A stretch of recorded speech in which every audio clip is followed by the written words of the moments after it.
കഴിഞ്ഞ 9 വർഷമായി UDF പറഞ്ഞുകൊണ്ടിരിക്കുന്ന കാര്യമാണ് PV അൻവർ പറയുന്നത്. സ്വാഭാവികമായിട്ടും അതുകൊണ്ട് തന്നെ PV അൻവറിനും UDFനും യോജിച്ചു പോകാവുന്നതിൽ ഒരു പ്രശ്നം ഉണ്ടാവുമെന്ന് എനിക്ക് തോന്നുന്നില്ല. ഇപ്പൊ അൻവർ പറയുന്നതും അതാണല്ലോ. കഴിഞ്ഞ 9 വർഷമായി UDF പറഞ്ഞ കാര്യങ്ങളാണ് UDF അൻവർ പറയുന്നത്. അല്ല, ഞങ്ങൾ നേരത്തെ പ്രചരണ പ്രവർത്തനത്തിൽ മുന്നിലാണ്. കാരണം ഇവിടെ പ്രിയങ്ക ഗാന്ധിയുടെ ബൈ ഇലക്ഷൻ കഴിഞ്ഞിട്ട് ഇവിടെ MLA രാജിവെച്ചതിന് ശേഷം ഞങ്ങളുടെ പ്രവർത്തകരാരും നിന്നിട്ടില്ല. ആ പ്രവർത്തനം അതേപോലെ ബൂത്ത് കമ്മിറ്റികൾ ചെയർമാൻ പുതിയ കുറച്ച് ബൂത്ത് കമ്മിറ്റികൾ ഫോർമേഷൻ ഉണ്ടാക്കിയെന്ന് മാത്രം. ബാക്കി എല്ലാ ബൂത്ത് കമ്മിറ്റികളും അതുപോലെ പ്രചരണ രംഗത്ത് എന്നോ തുടങ്ങിയിരിക്കാം. നിലമ്പൂരിൽ ഞാൻ നേരത്തെ പറഞ്ഞതുപോലെ ഒരു കാലത്തുമില്ലാത്ത രൂപത്തിൽ നിലമ്പൂരിൽ അതിന്റെ മുന്നൊരുക്ക പ്രവർത്തനങ്ങൾ സജീവമായി നടന്നിട്ടുണ്ട്. അപ്പം അതുകൊണ്ട് തന്നെ അത് ബൂത്ത് തലത്തിലാണെങ്കിലും ബാക്കി സംഭവങ്ങളാണ്. ഇപ്പം ഇന്ന് മുതൽ ഞങ്ങളുടെ പഞ്ചായത്ത് തലത്തിലുള്ള ബൂത്ത് ചെയർമാൻ കൺവീനർമാരുടെ യോഗം നടക്കുകയാണ്. ഇന്നും നാളെയായിട്ട് അത് തീരും. മറ്റന്നാൾ തന്നെ ബൂത്ത് തലത്തിലുള്ള യോഗങ്ങൾ നടക്കുക. അതിന്റെ പിറ്റേ ദിവസം തന്നെ ഞങ്ങൾ പ്രചരണ രംഗത്തേക്ക് വീടുകൾ കയറാൻ വേണ്ടി പോവുകയാണ്. അപ്പം അതുകൊണ്ട് ഞങ്ങളെ സംബന്ധിച്ചിടത്തോളം ഞങ്ങൾക്ക് വളരെ നേരത്തെ തന്നെ ഞങ്ങൾ മുന്നിലാണ് എന്നാണ് ഞാൻ പറഞ്ഞതിന്റെ അർത്ഥം.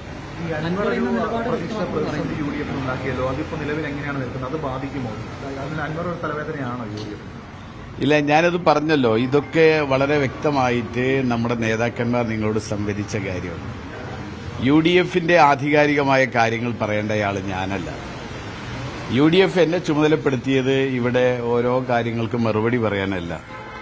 എന്നെ ചുമതലപ്പെടുത്തിയിരിക്കുന്നത് ഈ തെരഞ്ഞെടുപ്പിൽ മത്സരിച്ച് ഒരു നല്ല വിജയമുണ്ടാക്കി പരമാവധി വോട്ടുകൾ സമാഹരിച്ച് ഒരു നല്ല വിജയത്തോടുകൂടി നിലമ്പൂർ തിരിച്ചുപിടിക്കണമെന്ന ഒരു വലിയ കാര്യഗൌരവമായ ഉത്തരവാദിത്തമാണ് എന്നെ ഏൽപ്പിച്ചിരിക്കുന്നത്.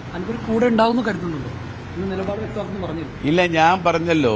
ഞാനിതിൽ പറഞ്ഞൊരു കാര്യം വളരെ വ്യക്തമാണ്. കഴിഞ്ഞ 9 വർഷമായി UDF പറഞ്ഞുകൊണ്ടിരിക്കുന്ന കാര്യമാണ് PV അൻവർ പറയുന്നത്. സ്വാഭാവികമായിട്ടും അതുകൊണ്ട് തന്നെ PV അൻവറിനും UDFനും യോജിച്ചു പോകാവുന്നതിൽ ഒരു പ്രശ്നം ഉണ്ടാവുമെന്ന് എനിക്ക് തോന്നുന്നില്ല. ഇപ്പൊ അൻവർ പറയുന്നതും അതാണല്ലോ. കഴിഞ്ഞ 9 വർഷമായി UDF പറഞ്ഞ കാര്യങ്ങളാണ് UDF അൻവർ പറയുന്നത്. അൻവർ പ്രഖ്യാപിക്കുന്നതും അത് തന്നെയാണ്. അപ്പൊ സ്വാഭാവികമായിട്ടും അവിടെ ഒരു അത്തരം കാര്യങ്ങളൊരു കോൺഫ്ലിക്റ്റ് വരേണ്ട ആവശ്യമുണ്ടെന്ന് എനിക്ക് തോന്നിയിട്ടില്ല. എന്തൊക്കെയായാലും അതൊക്കെ ആധികാരികമായി അത്തരം കാര്യങ്ങൾ അതിന് മറുപടി പറയേണ്ടത് ഞാനല്ല, എന്റെ നേതൃത്വം. താങ്കൾക്കെതിരായ നിലപാടിൽ മാറ്റമില്ല എന്നുള്ളതാണ് അൻവർ ഇന്നലെയും പറഞ്ഞത്. അല്ല, ഞാനത് പറഞ്ഞല്ലോ. അത് നിലപാടുകളെക്കുറിച്ച്, അത്തരം കാര്യങ്ങളെക്കുറിച്ച്, UDFലെ പ്രവേശനത്തെക്കുറിച്ച്, അൻവറുമായിട്ടുണ്ടാവേണ്ട ധാരണകളെക്കുറിച്ച് അതൊന്നും ഞാനല്ല തീരുമാനിക്കുന്നത്. അല്ല, ഞാൻ പറഞ്ഞല്ലോ, ഇതൊന്നും ഞാനല്ല തീരുമാനിക്കുന്നത്. എന്റെ നേതൃത്വമാണ്. നിങ്ങൾ നേതൃത്വത്തോട് സംസാരിക്കാം. പ്രചരണം നടത്തുന്നുണ്ട്. മുൻ DCC പ്രസിഡന്റ് VV പ്രകാശിന്റെ വീട്ടിൽ സന്ദർശിക്കുന്നു. ഞങ്ങള് ഒരു പ്രചരണത്തിന് വേണ്ട എല്ലാ സംഗതികളും ഞങ്ങൾ ചെയ്യും.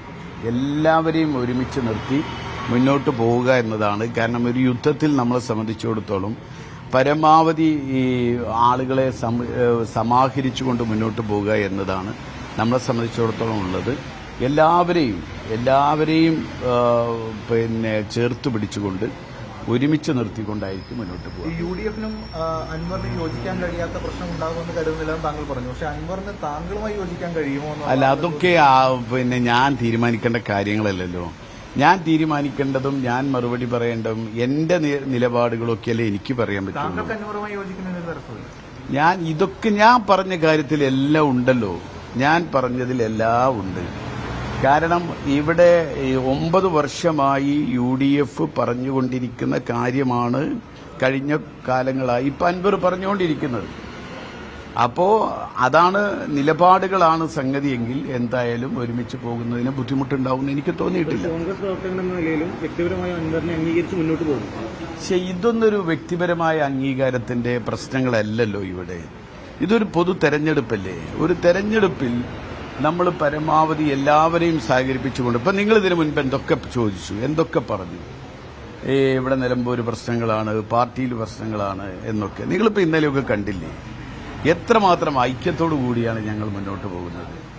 കോൺഗ്രസിൽ സ്ഥാനാർത്ഥിത്വം പ്രഖ്യാപിച്ചതിന് ശേഷമുള്ള ഞങ്ങളുടെ പ്രവർത്തനങ്ങൾ സ്വാഭാവികമായിട്ടും അതൊരു പാർട്ടി ഒരു തീരുമാനമെടുത്താൽ ആ പാർട്ടിയുടെ തീരുമാനം അംഗീകരിക്കുന്നവരായിരിക്കും നിലമ്പൂരിലെ എല്ലാ UDF പ്രവർത്തകരും.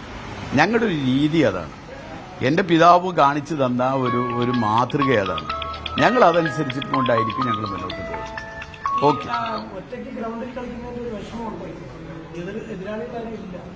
അല്ല, ഇത് എന്തായാലും ഗോൾ അടിക്കുമ്പോൾ മാത്രമല്ലേ, അപ്പുറത്ത് ഉണ്ടാവുമല്ലോ നമ്മളിവിടുന്ന്. അല്ല, അങ്ങനെയല്ലല്ലോ. നമ്മളിപ്പോ ഗ്രൗണ്ടിലേക്ക് ഇറങ്ങുന്നേ ഉള്ളൂ, ഈ നേരിട്ടുള്ള കളിക്ക് ഇറങ്ങുന്നുള്ളൂ. ഇതുവരെ നമ്മൾ അതിന്റെ ഒരു അല്ല, അങ്ങനെയല്ല. ഞാൻ പറയട്ടെ, എന്തായാലും ഞങ്ങളെ സംബന്ധിച്ചിടത്തോളം ഞങ്ങൾക്ക് ഇതിൽ പൂർണ്ണമായും പ്രതീക്ഷയാണ് നമ്മളെ സംബന്ധിച്ചിടത്തോളം ഉള്ളത്. അതുകൊണ്ടാണ് ഞങ്ങളുടെ പ്രവർത്തനങ്ങളൊക്കെ ആരെയും കാത്തു നിൽക്കാതെ ഞങ്ങൾ മുന്നോട്ട് കൊണ്ടുപോകുന്നത്. ഇതിലിപ്പോൾ ആരെയും കാത്തു നിൽക്കേണ്ട കാര്യമില്ല. അപ്പോൾ കാത്തു നിൽക്കാതെ തന്നെ നമുക്ക് മുന്നോട്ട് കൊണ്ടുപോകാൻ കഴിയുന്നത് നമുക്ക് അത്രമാത്രം നമ്മുടെ ഗ്രൗണ്ട് ഇവിടെയുണ്ട്. നമ്മൾ കഴിഞ്ഞ കാലത്ത് നിലമ്പൂരാണ്. നിലമ്പൂരിൽ 2 ടൈമിൽ ഒരു ചെറിയ അബദ്ധങ്ങൾ സംഭവിച്ചു. അതിനി ഉണ്ടാവരുത് എന്ന് ഈ നാട്ടുകാർക്കും എല്ലാവർക്കും അവർക്ക് അതിയായ ആഗ്രഹമുണ്ട്. അപ്പോൾ സ്വാഭാവികമായിട്ടും ആ ആഗ്രഹത്തിന്റെ കൂടെ നിൽക്കുക എന്നുള്ളതാണ് നമ്മളെ സംബന്ധിച്ചിടത്തോളം.